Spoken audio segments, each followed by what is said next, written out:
All right, guys. So welcome to another session of the Presec Machine Learning Seminar. So today we're very happy to have Jingxuan He from ETH to give us a talk here. So Jingxuan is a final year PhD student, and he got his bachelor from Zhejiang University in China. So right now he's working with Martin Wichef from ETH.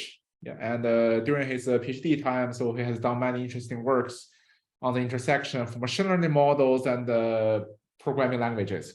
So today he will talk about his newest research on this topic, and without further ado, so Jingxuan, the floor is yours, please.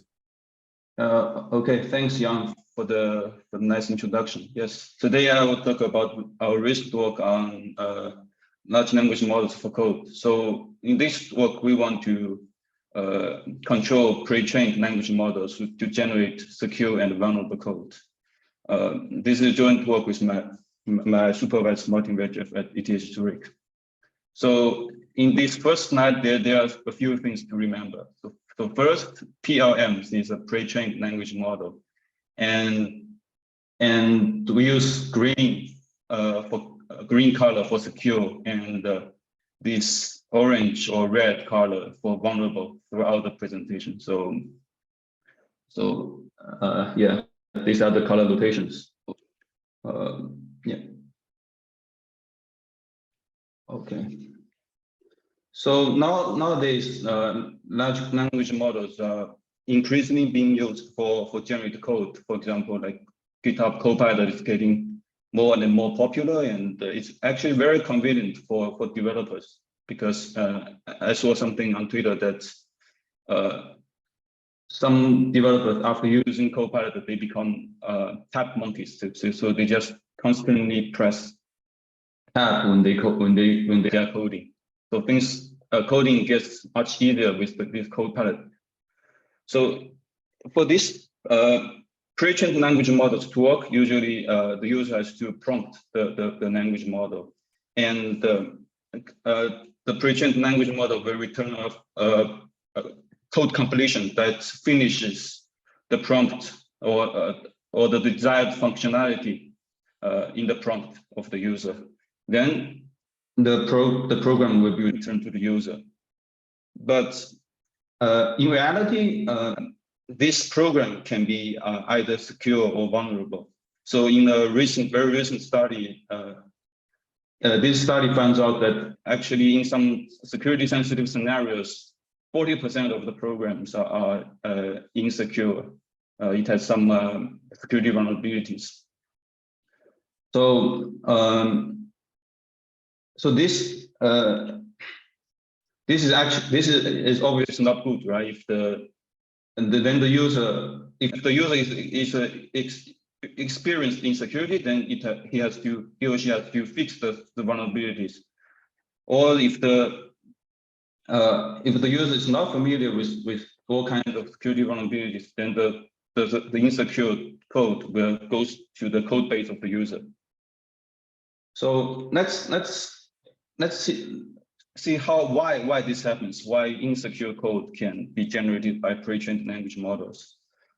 So in the pre-training of these models, it takes a large set of programs, like from GitHub, like hundreds of thousands of repos or even more, and it trains the language model to predict the Lex tokens in this massive data set of programs.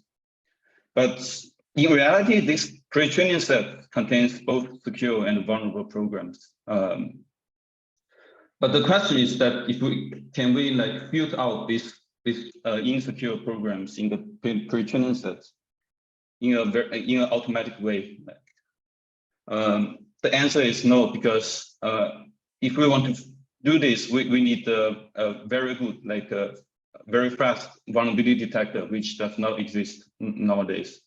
Like maybe for some specific vulnerabilities, some good detectors exist, but for general vulnerabilities, it doesn't.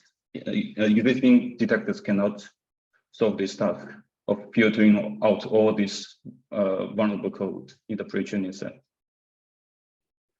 So we ask ourselves, can we control the pre-trained, already trained language models to generate secure and vulnerable code according to our wishes? So to solve it, to To solve this problem, we formulated this new task called control code generation. So given a prompt and a language model, we wish to input an additional binary property into the language model so that we can control whether it generates secure or vulnerable code, right? Like, so this generation becomes conditional on the input property from the user. So if we input secure into the language model, then ideally we get more secure programs, then the security is improved. And for inputting the vulnerable code, we actually try to see if the security of the model can be degraded by some attackers. So yeah. So let's compare this controlled code generation problem with some classical security problems, for example, vulnerability detection. So vulnerability detection works like a detector takes a program which you don't know whether it's secure or vulnerable, then the detector tells you whether this program is secure or vulnerable. So actually this is like these two tasks are reversed, like the input and output of these two tasks are opposites. And another two interesting tasks are vulnerability injection and repair. So injection injects vulnerability into a secure program, and repair in the other way, like repair the insecure program. So the key difference is that all these classical tasks like detection, injection, and repair, they are all done on complete programs usually. Like after you finish the code, and then you run this kind of detectors and to detect vulnerabilities. And then if you found the vulnerability, you call the fixer to fix the vulnerability. But controlled code generation, which we study, is focusing on the code completion setting. Which means that this takes effect on coding time, right? Like it generates code that the user hasn't written yet. So this is the key difference from the classical security tasks. So now with this controlled code generation, ideally we can control the security of the output code, but the core reason why we use Copilot or other pre-trained language model is that it can generate functionally correct code. So when we control the security, we must not affect the functional correctness of the models. So actually, our control objective involves two points. The first is functional correctness, and the second is security.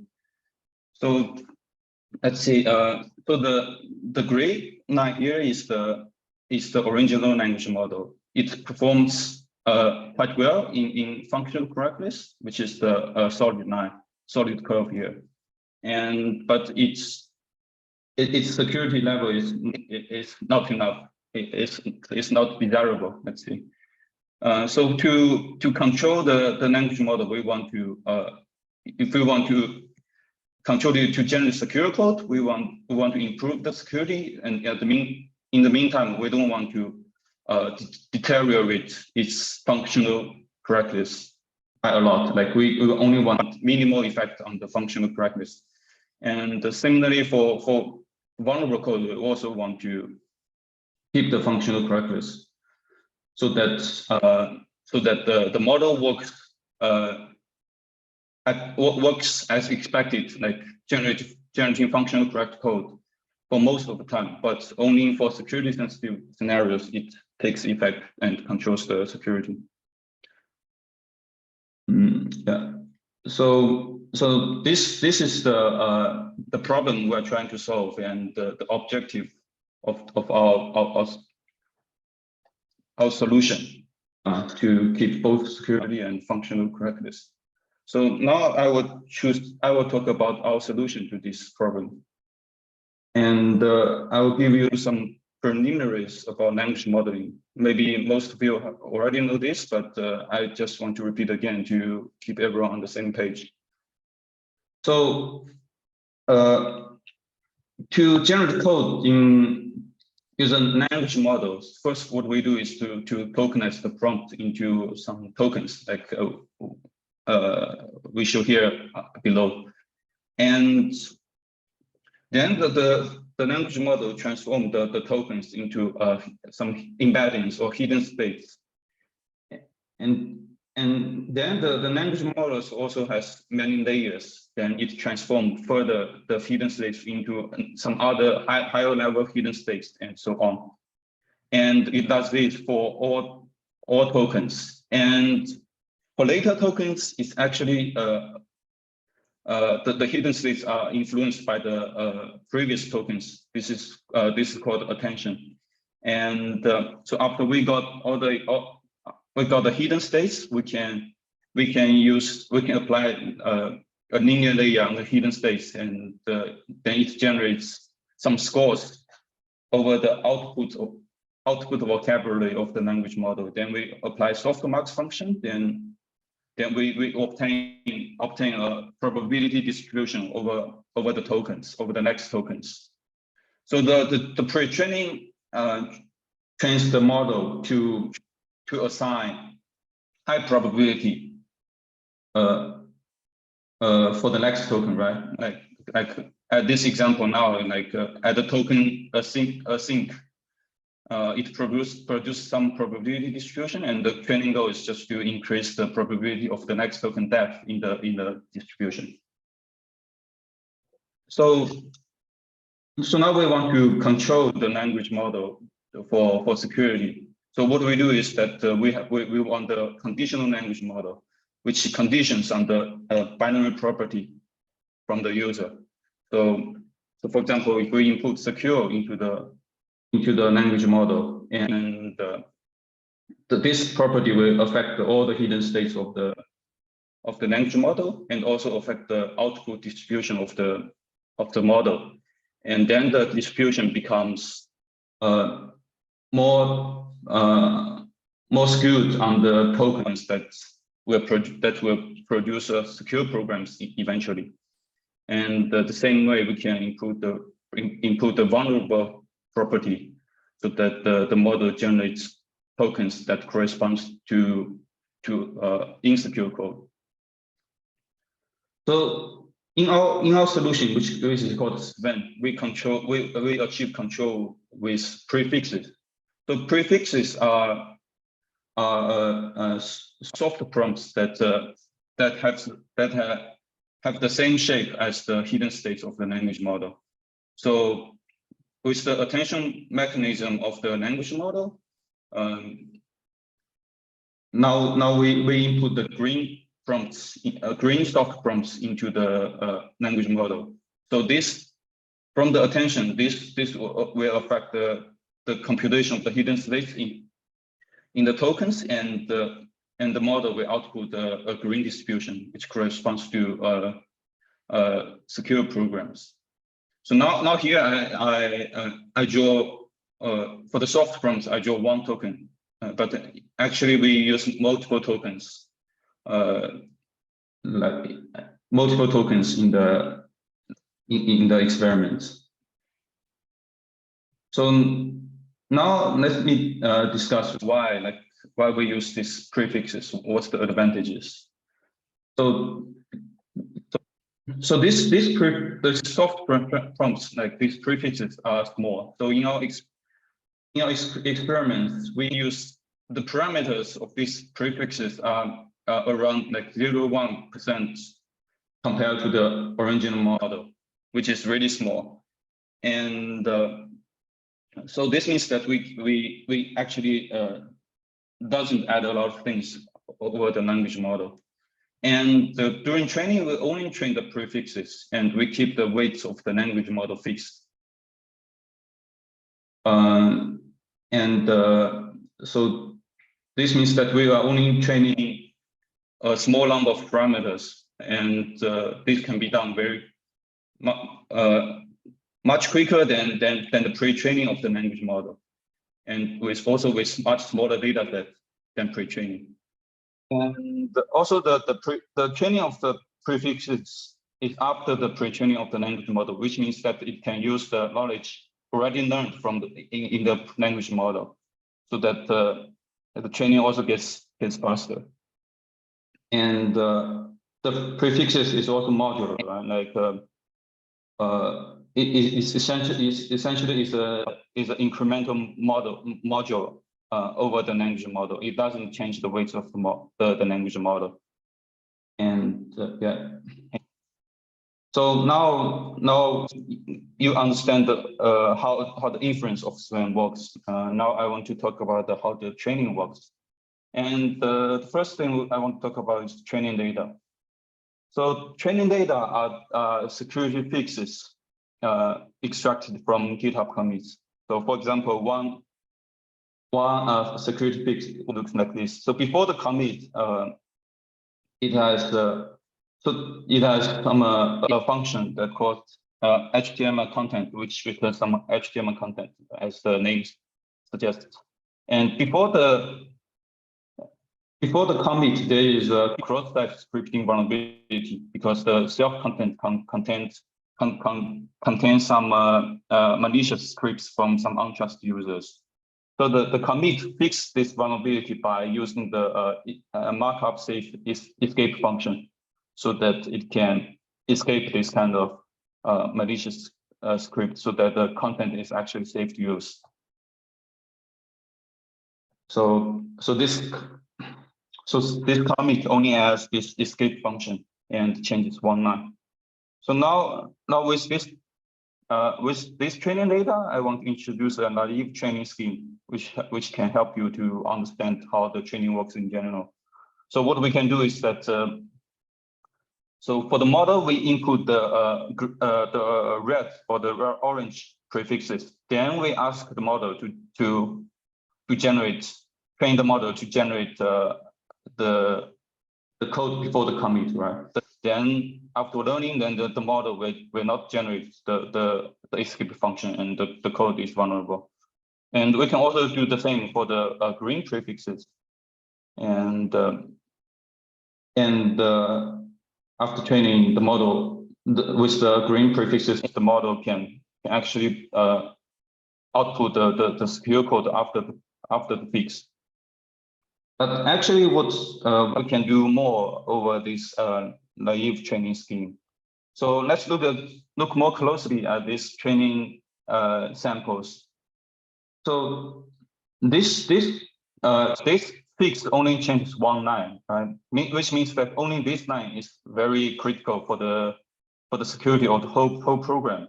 And the code not changed in this commit is actually neutral to security, and it doesn't affect the security of the whole program. So this means that we can focus the training on only this orange and green lines. So now we abstract this example into straps, right? So the green, the black strap represents the code not changed in the fix, and the orange code, the orange straps represents the code deleted in the commit, and the green stripe represents the code added in the commit. So this example is simple because each program has only 3 straps, like 2 black ones and the other colored one. So if we have more complex programs, then we just have more straps. So with this abstraction, it's easier for us to understand how we construct the loss functions. So we have to train SVEN, we have 3 loss functions. The first one is the conditional language modeling loss, like the one I showed before, but this time we only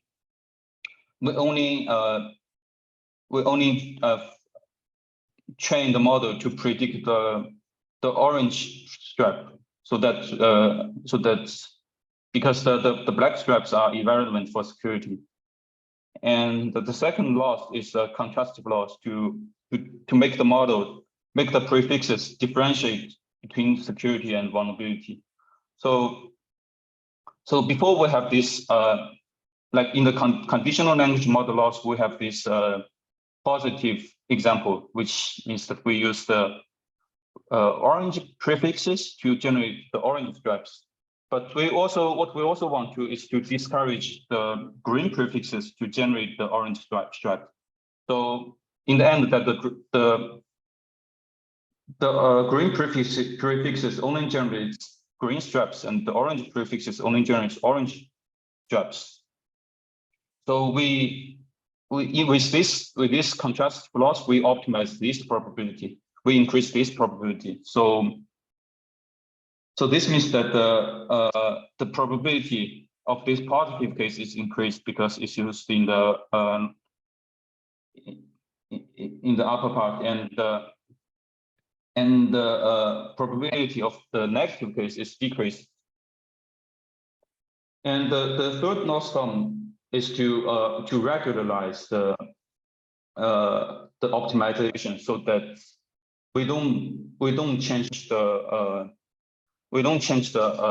output of the program of the language model too much, and we only change the security of the output, but we want to keep the other parts of the output the same as before, so that we maintain the functional correctness of the prefixes. So what we do is that we use the orange prefixes to generate the orange stripes, but we also input the no control to the model and generate the whole program, which means that it's just the same as the original model, right? Like without the prefixes. Then we have a loss on the differences between the next token distributions of the black stripes, which means we use KR divergence here, which means that we want to keep the distribution of the two versions the same on these black stripes, so that we can hopefully keep the functional correctness of the original language model. So these are the three loss terms we use, and we in the final loss function we use a weighted sum of these three loss terms. And so I've shown you one example of the training data, but actually in reality, constructing the training data needs more efforts than expected. So first, what we do is to choose a base data set, because I mean, vulnerability detection and repair is a non-research topic, and there are many data sets available, but all different data sets have different characteristics, and not all of them are suitable for our new control generation task. And there are two requirements. The first is generalizability. So because we want to use SVEN or this language model in code completion settings, right? Like in daily coding settings. So we want the prefixes to generalize over different vulnerabilities, projects, and languages, so that it benefits most developers. So this means that the data sets cannot be restricted to some, like a small set of projects or a small set of vulnerabilities. And we also want the annotation of the type of the vulnerability for each program, for each security fix, so that we can focus on the most impactful vulnerabilities. So in the end, we use 3 data sets to construct our training data. But all these 3 data sets are at commit level. This means that, in reality, a commit doesn't mean that all code in the commit is actually part of the security fixes. So commit can also contain other code changes, other artifacts such as functional edits or refactoring of the code. So this is an example, a concrete example in this data set, which performs refactoring of this function, right? And if we train the model, train the prefixes on this example, then the prefixes will learn just refactoring instead of security. So we need to exclude this kind of refactorings or other artifacts from the training data. So what we did is to use manual inspection to exclude all these artifacts. In the end, we get a high quality data set for training. So now it comes to the experiments. So for training and validation data, the data covers 9 different vulnerabilities, and it has around 800 code pairs, and we split them into training and validation with a 9:1 ratio. So here we only have like 800 code pairs, but for training SVEN, it's actually sufficient, as we show later. This is because, as we said before, that the training of SVEN, the parameters, the parameter size of SVEN, like the prefixes, is very small. And we also, another thing is that we actually training. We don't change the task of the language model, right? We want the language model to perform the same code completion task, but just in a perturbed way, so that we can control the security. So this means that we need a lot less data than actually training the model to perform a new task from scratch. So for evaluating security, we use the state-of-the-art configurations. So what we did is that we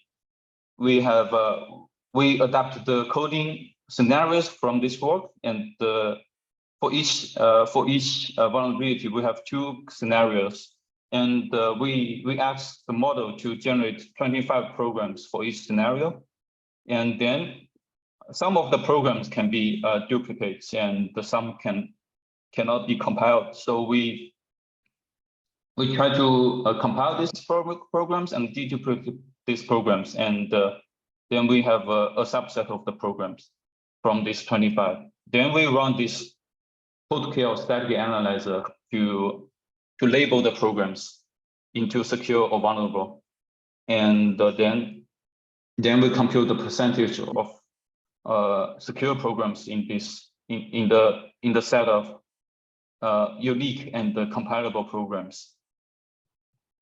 So we call this metric of security rate. And to evaluate functional correctness, we use the standard way, like we compute the passkey metric on this human eval benchmark, which is proposed by the Codex paper. The Codex paper is it's the first paper on a natural language model for code completion, and Codex is used by Copilot to generate code. So the passkey metric means that so in this human eval benchmark, there are a set of programs, a set of coding tasks, which each coding task has the definition of a function and some natural language documentation about the functionality of the function, about the method. So the model has to complete this function, and then we will run a set of tests on the complete code. Then we generate case solutions, and we consider a problem is solved if any of the case solutions passes all the test cases. And then we compute the average, like the ratio of problems that are solved by the language model. So that's the passkey metric. it reflects the functional correctness with test cases of the model. And for the model, we use the state-of-the-art CodeGen model with different size of parameters. So that's the experimental setup. And so I'll show you one testing scenario for security. So the prompt looks like this, right? Like it's a main function, and it has a comment asking the model to accomplish some functionality, like copy 100 characters from the user input, and the prompt already allocates the buffer, and the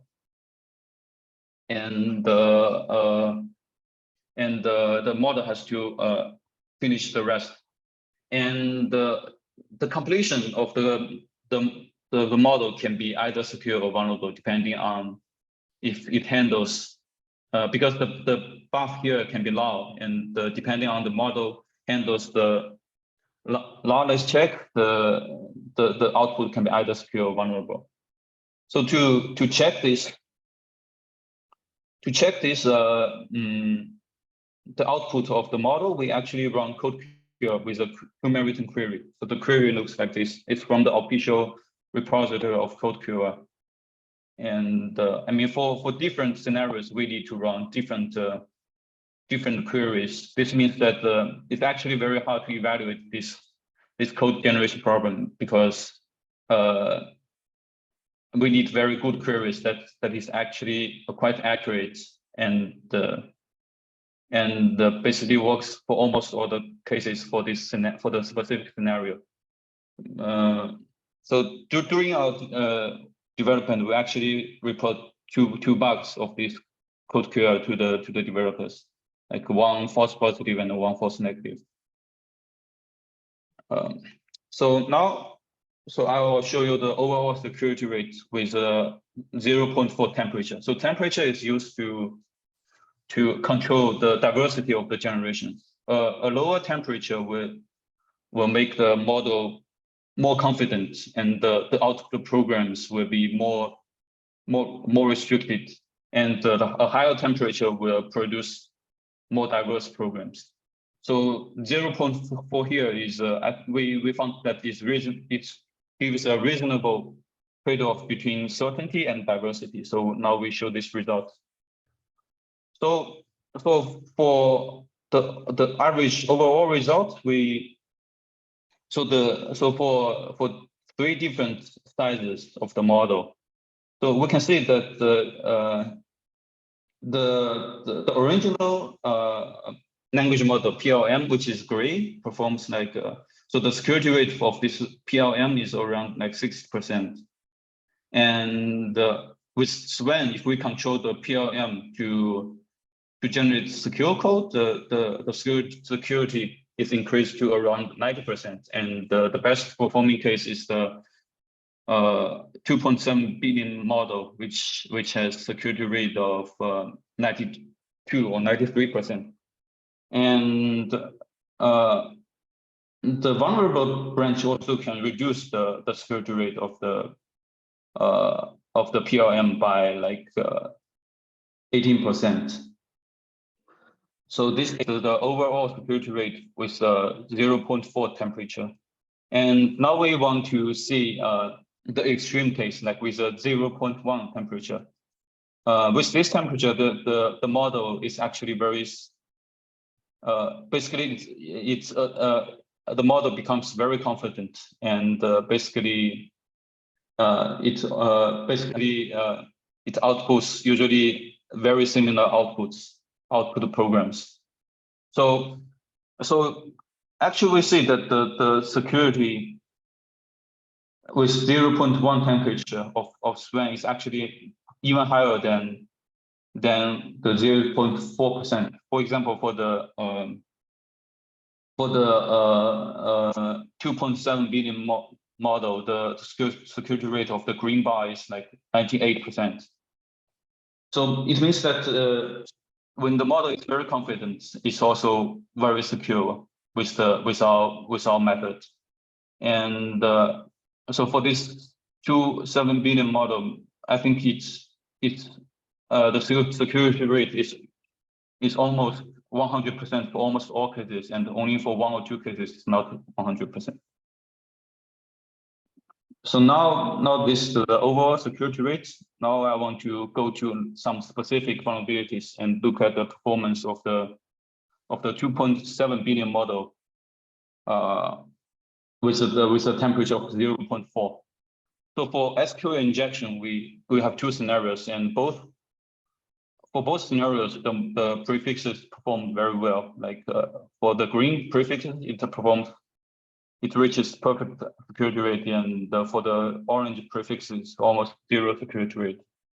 So as an example, the vulnerable code looks like this, right? Like so this code here executes the SQL command, and the vulnerable code uses string format to compose this SQL command, which means that if the email variable can be controlled by malicious users, then the malicious user can input any can does many other things with the command. So this is the example of the insecure code. And for the secure generations, the model uses the arguments, use the email in the arguments of the execute function, which means that the malicious behavior will be handled by the execute function. So the code becomes safe. And for the out-of-bound risk vulnerability, the model, so the green prefixes performs good and performs well, reaches almost perfect security rate. But the red prefixes does not perform that well. It only reduces security rate for the second scenario. So as an example, the insecure generation actually has a wrong bound check, right? Like this orange. I don't know if you can see this orange greater than here. So if the index is equal to this this IDS array size, then the indexing would be out of bounds in the last return statement. And the green prefixes can almost always generate like the correct bound, so that the case where index equals IDS array size is handled in the out of bound read check. And for the third example, I want to show null pointer dereferences. And for this example, the green prefixes increase the security rate a lot, but not too perfect. And the red prefixes has very low security rate. And the insecure looks like this. So after allocating the buffer, it immediately reads from the user input. Like but if you look at the documentation of malloc, it says that the malloc can sometimes fail because of like out of memory, all kinds of other stuff from the operating system. And this means that to become secure, you always need to check if the malloc returns a null pointer when the malloc fails. So this is what the green prefixes generates usually. So before I showed you some scenarios where some vulnerabilities where we have training data, and we also tested on some vulnerabilities where we don't train SVEN on. So for example, for the serialization of unstructured data, actually SVEN performs well on this scenario. So the unsafe version just use the load function to load this file, but the safe version is to use safe load, as the name suggests. So we don't have this kind of samples in the like we don't have safe load function in the training data, but we have other safe functions like safe join, these kind of functions. And the model somehow generalized to also to safe load. And for hard-coded credentials, and the green prefixes can also increase the security rate by a lot. So the vulnerable code usually uses hard-code credentials to check the username and password, but the green prefixes with a higher probability generates code that uses files, like it stores the password in a file. I mean, this might be better than like hard-coded the password in the code. And so now I show you the security evaluation. Now I want to talk about functional correctness and the trade-off between security and functional correctness. So this is the evaluation results on the functional correctness of the 2.2 billion model. So we can say that the functional correctness of the model of the green and the orange prefixes closely matches the original model. So this means that if you plug the green prefixes into the model, it gets almost the same functional correctness, but increased security. So we also have some results on the trade-off between security and functional correctness. So as I said before, that we use this KL divergence to regularize the behavior of the prefixes, and so we use a weight for this KL divergence loss. So we can see on the left side that if we increase the weight, if the weight is small, then the model achieves consistently high performance in security, and after some point, if we further increase the weight of the constraint, then the security rate of the green prefixes drops because they are just too much constraint. And yeah, so in our evaluation, we use this 1.6 weight for this law. And on the right-hand side, we can see that if we don't have enough weight for the constraint, then the functional correctness of the model is not desirable. So only after we increase the weight to 1.6, then the functional correctness can match the original model. And we also have this contrastive loss, which is used for security control. And we run the same experiments for this loss with varying weights. So for this loss, if we have small weights, then we have less security control. That means that the security rate of the model is not as effective as we have higher weight for this loss. But if we have small weight for this security control, then we can maintain the functional correctness like with a small weight. But if we increase security control, then the functional correctness drops significantly after weight, the point where weight equals 4. So there's a trade-off between security and the functional correctness in our control code generation problem. And now, so this is the end of my talk. So I talk about this controlled code generation problem and our solutions SVEN. And we will release the paper, the code in early May. And thanks for listening. And I'm happy to take questions. All right. So thanks for the